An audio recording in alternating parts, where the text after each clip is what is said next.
قل هو اللہ احد اللہ الصمد۔ حضرات گرامی قدر،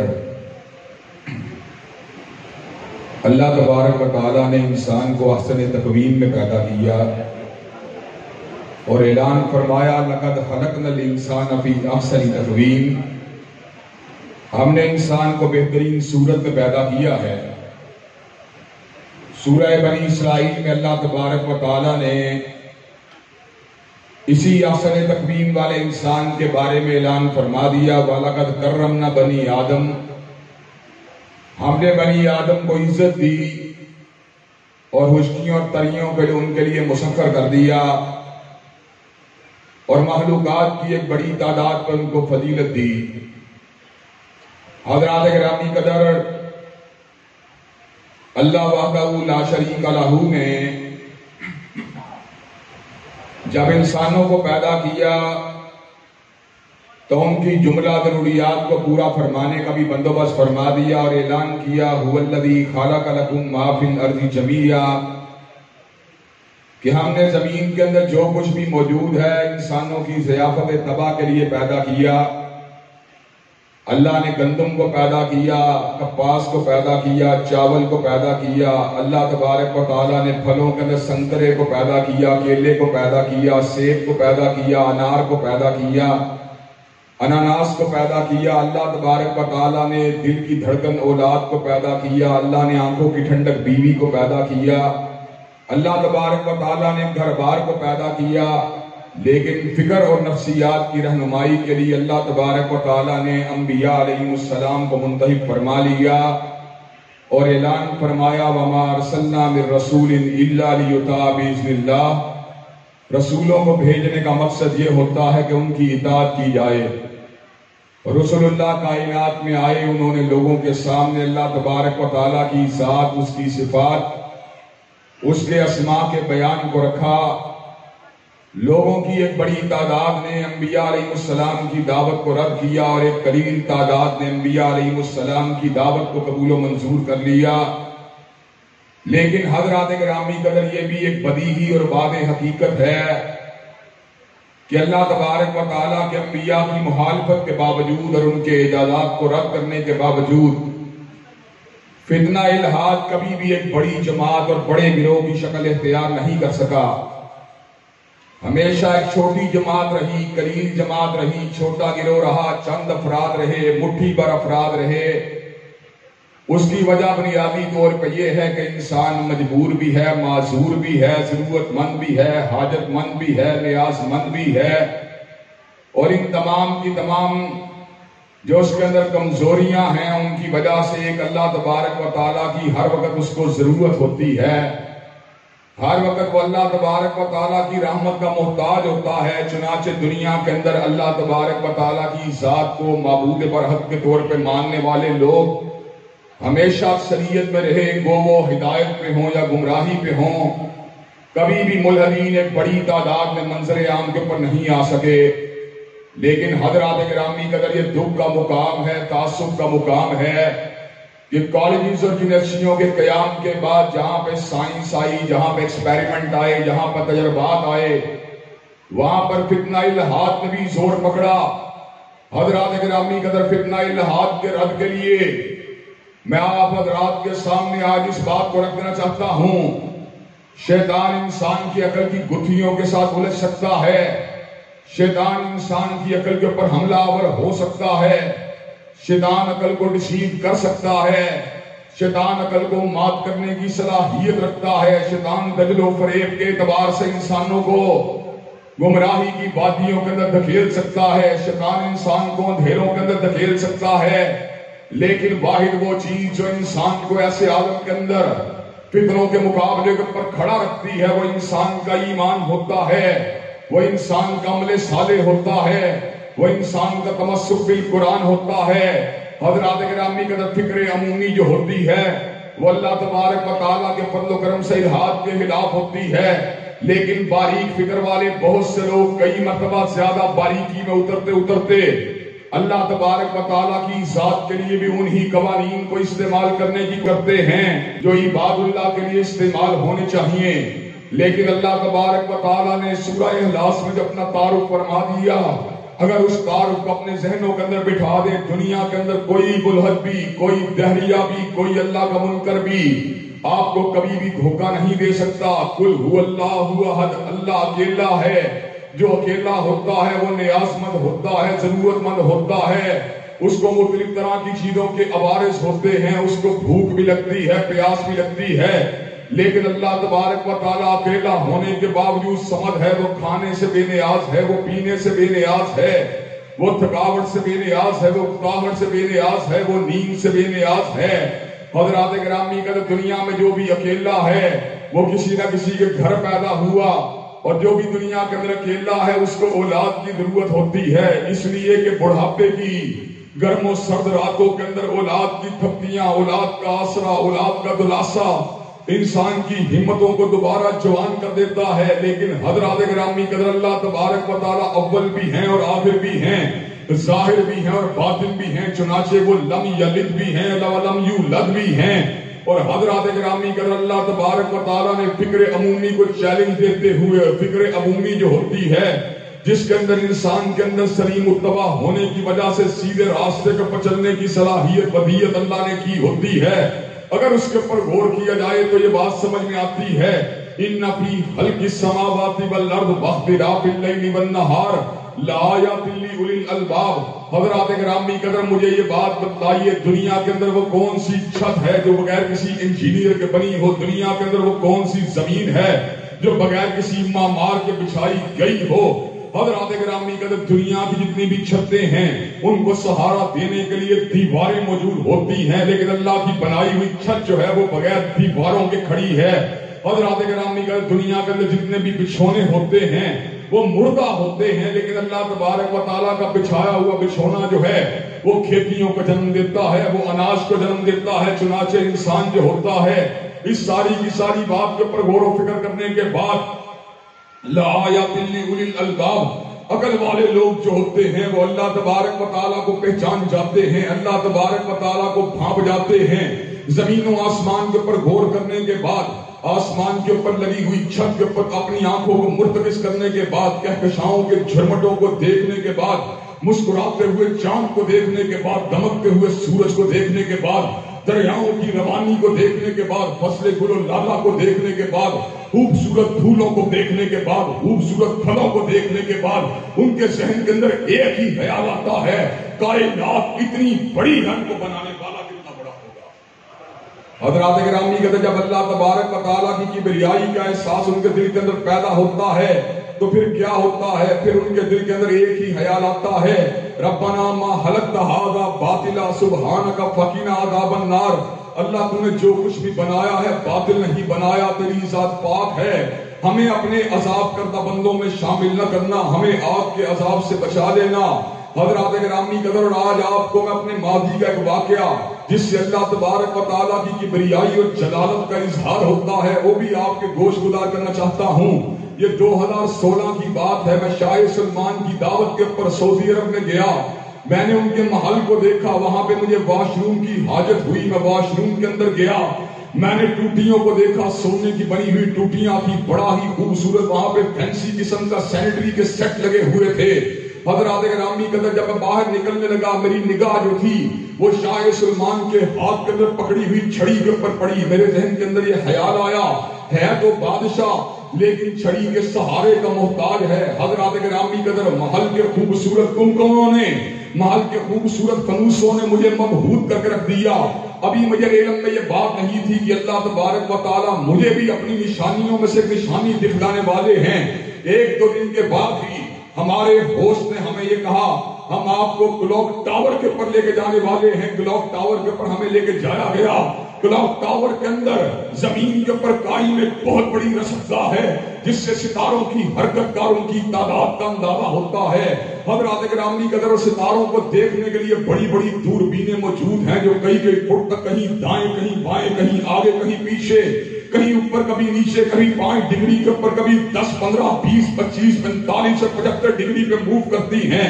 ان دوربینوں کے ذریعے اللہ تبارک و تعالیٰ کی بنائی ہوئی کہکشاؤں کو دیکھا جاتا ہے۔ حضرات گرامی قدر ان دوربینوں کے اندر ہونے والی 1 ملی میٹر کی حرکت کو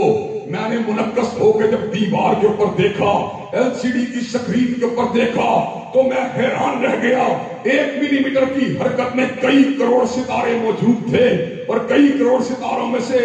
لاکھوں ستارے ایسے تھے جو زمین سے کئی لاکھ گنا بڑے تھے۔ حضرات گرامی قدر جب میں نے اللہ تبارک و تعالیٰ کی اس کائنات کے رنگ کو دیکھا، میں نے مسکراتی ہوئی کہکشاؤں کو دیکھا، میں نے دمکتے ہوئے ستاروں کو دیکھا، تو میرے ذہن میں ایک زمین کے بادشاہ کا خیال آیا اور ایک مالک الملک کا خیال آیا۔ زمین کے بادشاہ کے محل جو تھا وہ کمکموں سے روشن تھا، لیکن آسمان کے رب نے جن ستاروں کو بنا دیا، وَلَقَدْ جَعَلْنَا فِي السَّمَاءِ بُرُوجًا وَزَيَّنَّاهَا لِلنَّاظِرِينَ وَحَفِظْنَاهَا مِن كُلِّ شَيْطَانٍ رَجِيمٍ إِلَّا مَنِ اسْتَرَقَ السَّمَاءَ فَاتْبَعَهُ شِهَابٌ مُبِينٌ۔ اللہ تبارک و تعالیٰ کے بنائے ہوئے ستارے جہاں پر آنکھوں کے لیے مزین اور زینت کا سبب ہیں، جہاں پر آنکھوں کے لیے مزین کیے گئے ہیں، وہیں پر اللہ تبارک و تعالیٰ ان اجرام سماویہ کے ذریعے اللہ تبارک و تعالیٰ شیطان لعین اور اس کے جھنڈوں کو رجم کرنے کا بھی کام لیتا ہے۔ حضرات گرامی قدر انبیاء علیہ السلام نے بھی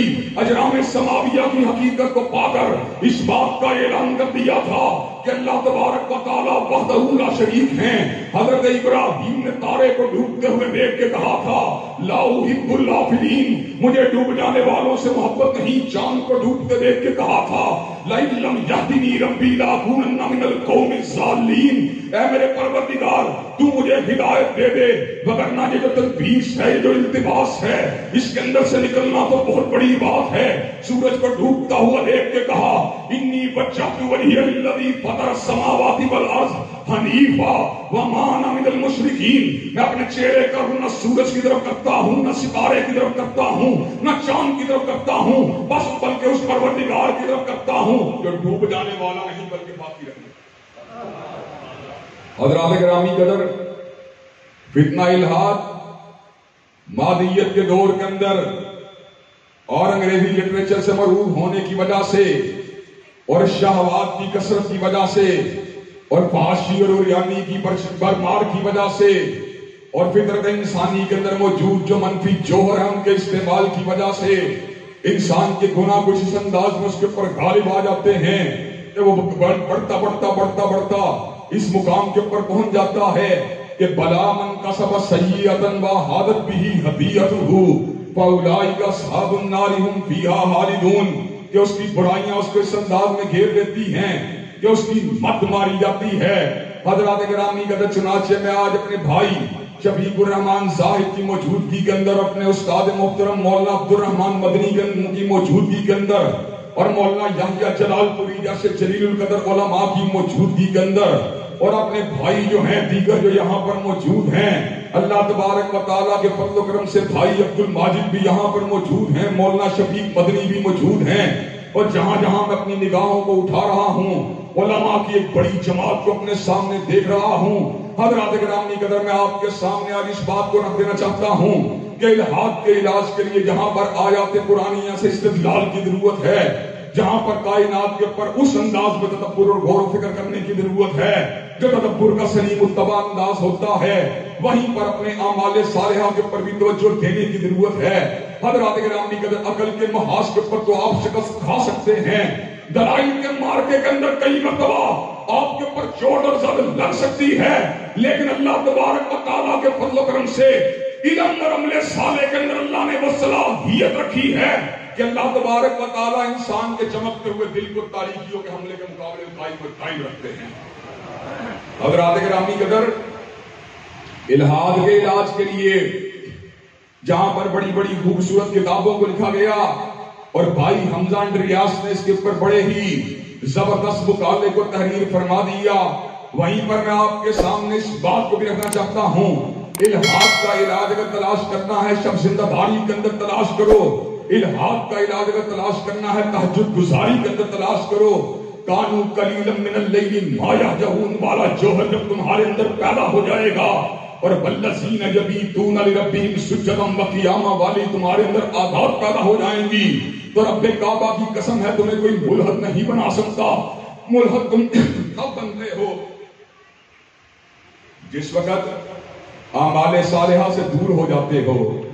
جس وقت روحانیت جو ہوتی ہے تمہارے اذہان و قلوب سے نکل جاتی ہے، جب ذکر الہی اس سے تم متارکت کو اختیار کر لیتے ہو، پھر کیا ہوتا ہے؟ من یعش عن ذکر الرحمن نقید لہ شیطانا فہو لہ قرین. جب تم اللہ کی یاد سے غافل ہو جاتے ہو، شیطان تمہارا ہم نشیں بن جاتا ہے. اور حضرات گرامی قدر، جہاں پہ علم و استدلال کے ساتھ الحاد کا مقابلہ کرنا ہر ذی شعور کے لیے، ہر ذی علم کے لیے، ہر طالب علم کے لیے، ہر دین سے محبت کرنے والے کے لیے ضروری ہے، وہیں پر اپنی روح کو تر و تازہ کرنے کے لیے اور اپنے دل کو زندہ و تابندہ کرنے کے لیے اور اپنے دماغ کو سیدھے راستے کے اوپر رکھنے کے لیے اللہ کی بندگی کا عادی ہونا بھی ضروری ہے، قرآن مجید کی تلاوت کا عادی ہونا بھی ضروری ہے. حضرات گرامی قدر، جس طرح بھائی شفیق الرحمان زاہد اور ان کی ٹیم کے لوگ جنات، جادو، ٹونا، نظر بد اور حسد کا علاج کرتے ہوئے نظر آتے ہیں، جبکہ حسد کی لہروں کا کوئی حصی وجود موجود نہیں ہے، جبکہ نظر بد کا کوئی ظاہر حصی وجود موجود نہیں ہے، جبکہ جادو کئی مرتبہ اپنی دانش میں غیر حصی ہوتا ہے. تو حضرات گرامی قدر، ان غیر حصی وجود کا مقابلہ کرنے کے لیے جس طرح روحانیت کے جوہر کی ضرورت ہے، جس طرح ذکر الہی کی تلوار کی ضرورت ہے، اسی طرح عقل کی بنیادوں کے اوپر کھڑے ہو کر جب آپ مناظرہ کرنے کے دوران کئی مرتبہ اس مقام کے اوپر پہنچ جاتے ہیں کہ اگلا اپنی تلبیس کے ذریعے، اپنے دجل و مکر کے ذریعے آپ کی ہر دلیل کا الٹا سیدھا جواب دیتا ہے، تو پھر اعوذ باللہ من الشیطان الرجیم کا آتا ہے، لا حول ولا قوت الا باللہ کا آتا ہے. حضرات گرامی قدر، اور یہاں پر میں آپ کے سامنے اس بات کو بھی رکھنا چاہتا ہوں، جب میں نے قرآن مجید کا مطالعہ کیا تو میں نے جدولیاتی کشمکش کے اعتبار سے اور بظاہر دلائل کے تبادلے کے اعتبار سے فرعون کو انتہائی چال باز پایا. حضرت موسیٰ علیہ السلام کی ہر دلیل کا الٹا سیدھا جواب دے کر کئی مرتبہ لوگوں کو جھانسا دینے کی کوشش کرتا. ایک مقام کے پر اللہ تبارک و تعالیٰ نے اس کی دلیلوں کو کچھ یوں بیان کیا، علیہ سلیب مصر وَهَٰذِهِ الْأَنْهَارُ تَجْرِي مِن تَحْتِي أَفَلَا تُبْصِرُونَ أَمْ أَنَا خَيْرٌ مِّنْ هَٰذَا الَّذِي هُوَ مَهِينٌ وَلَا يَكَادُ يُبِينُ فَلَوْلَا أُلْقِيَ عَلَيْهِ أَسْوِرَةٌ مِّن ذَهَبٍ أَوْ جَاءَ مَعَهُ الْمَلَائِكَةُ مُقْتَرِنِينَ. حضرات گرامی قدر، عجیب و غریب دلیل دیتا ہے، اگر موسیٰ رب کا رسول ہوتا تو میں صاحب اقتدار کیوں ہوتا؟ اگر موسیٰ رب کا رسول ہوتا تو میں نہروں کا مالک کیوں ہوتا؟ اگر موسیٰ رب کا رسول ہوتا میرے پاس باغات کیوں کر ہوتے؟ اگر موسیٰ رب کا رسول ہوتا تو موسیٰ کی زبان میں نبوت کیوں ہوتی؟ اگر موسیٰ رب کا رسول ہوتا تو موسیٰ کے پیچھے فرشتے جو تھے پرے باندھ کے کیوں کھڑے نہ ہوتے؟ اگر موسیٰ رب کا رسول ہوتا سونے چاندی کے ڈھیر موسیٰ کے پاس کیوں موجود نہ ہوتے؟ حضرات گرامی قدر، پروردگار عالم نے کیا کہا؟ فَاسْتَخَفَّ قَوْمَهُ فَأَطَاعُوهُ. جو اس کی قوم کے لوگ اس کی ظاہری باطل تعویلات کے ذریعے پھسل گئے، اور وہ لوگ سارے کے سارے فاسق و فاجر تھے، اور اس کے مد مقابل حضرت موسیٰ علیہ السلام جو تھے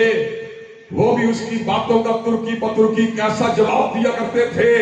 کہ جواب پڑھنے کے بعد انسان عقل نبوت اور حکمت رسالت کا معترف ہوئے بغیر نہیں رہ سکتا. ایک مکالمہ سیدنا موسیٰ علیہ السلام اور فرعون کا اس حوالے سے بھی آپ پہ گوشت گزار کر دینا چاہتا ہوں. حضرات گرامی قدر، موسیٰ علیہ السلام جب توحید برحق کی دعوت کو لے کے فرعون کے پاس پہنچے تو فرعون نے اپنی قوم کے لوگوں کو برگلانے کے لیے ایک پتا پھینکا، کہنے لگا فما بال القرون الاولیٰ، مجھے یہ بات بتلاؤ موسیٰ جو لوگ پہلے فوت ہو گئے ان کے انجام کے بارے میں آپ کی کیا رائے ہے؟ حضرات گرامی قدر، موسیٰ علیہ السلام کا جواب زرے آب سے لکھنے کے قابل، زر سے لکھنے کے قابل ہے.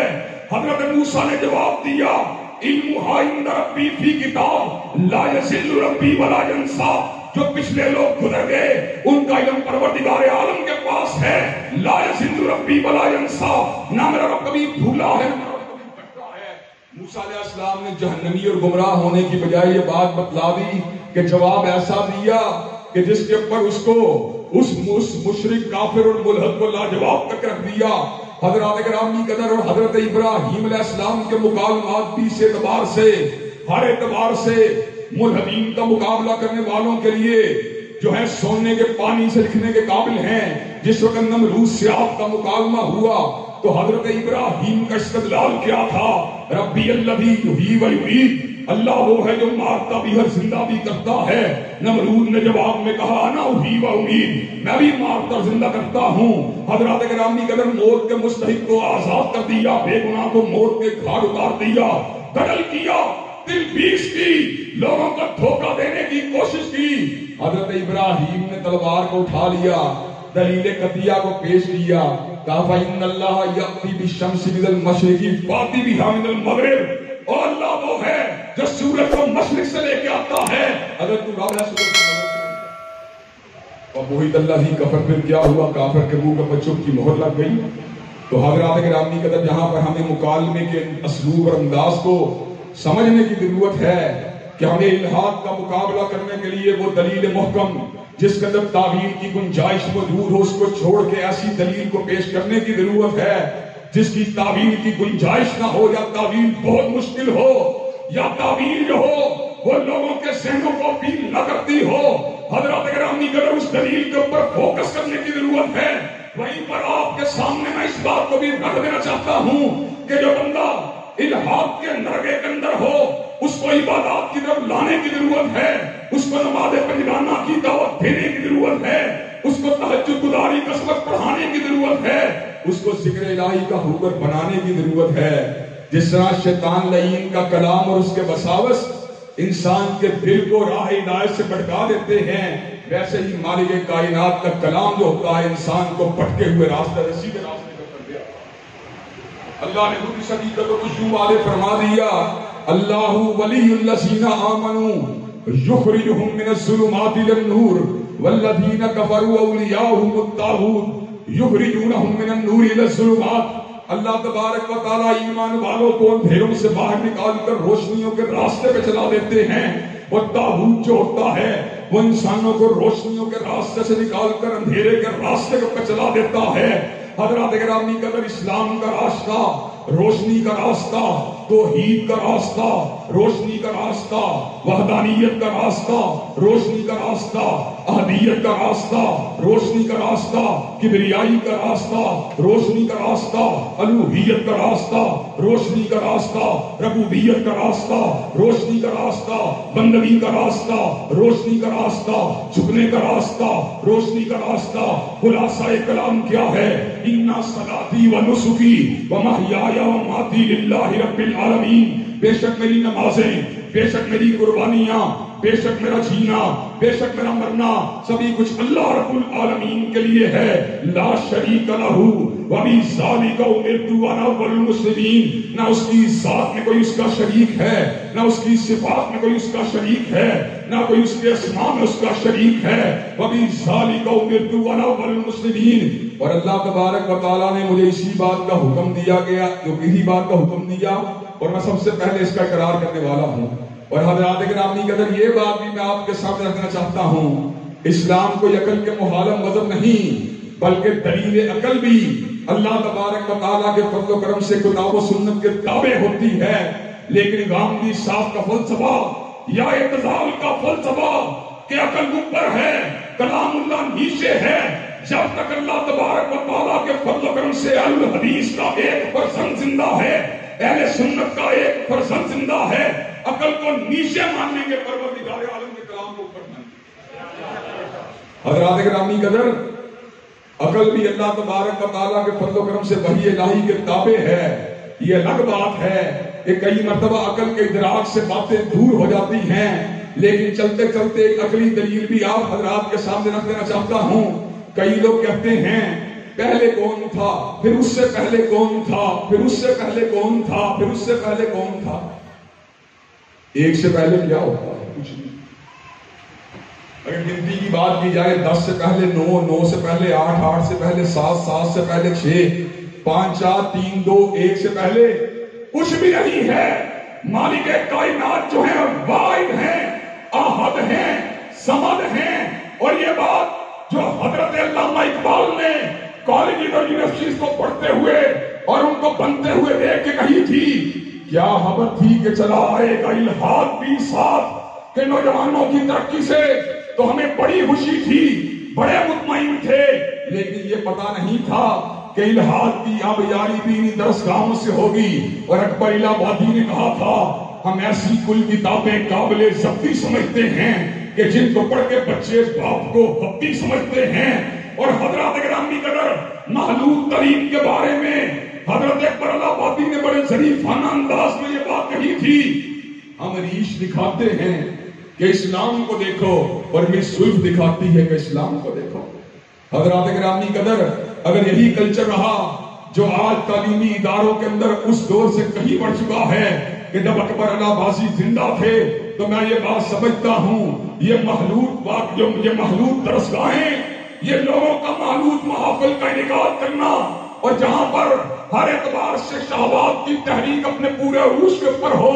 جب تک اس کی بہتری نہیں کی جائے گی، جب تک دارالحکمہ جیسے اداروں کو قائم نہیں کیا جائے گا،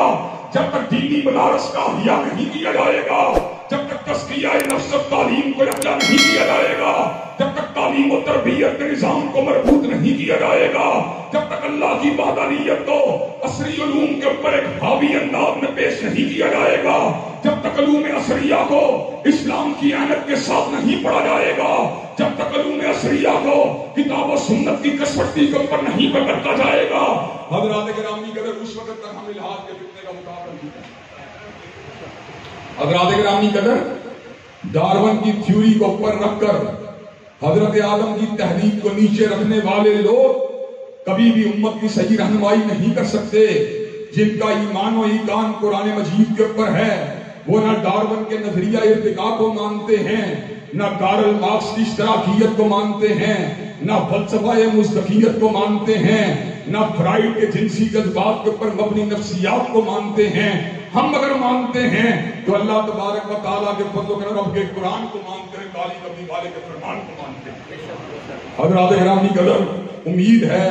کہ میری گزارشات انشاءاللہ جو میں نے مختصر وقت میں آپ حضرات کے گوش گزار کی ہیں ان کی روشنی کے اندر فتنہ الہاد کے حوالے سے جو کوئی تھوڑی بہت گزارشات میں نے کی ہیں ان کو مدنظر رکھتے ہوئے انشاءاللہ دارالحکمہ مستقبل کے اندر اپنے نصاب کو بھی مرتب کرے گا اور لوگوں کی تربیت کا بھی انتظام کرے گا۔ اللہ تبارک و تعالیٰ جو کہا گیا یا سنا گشت ہم سب کو عمل پیرا ہونے کی توفیق دے۔ وآخر دعوانا الحمدللہ رب العالمین۔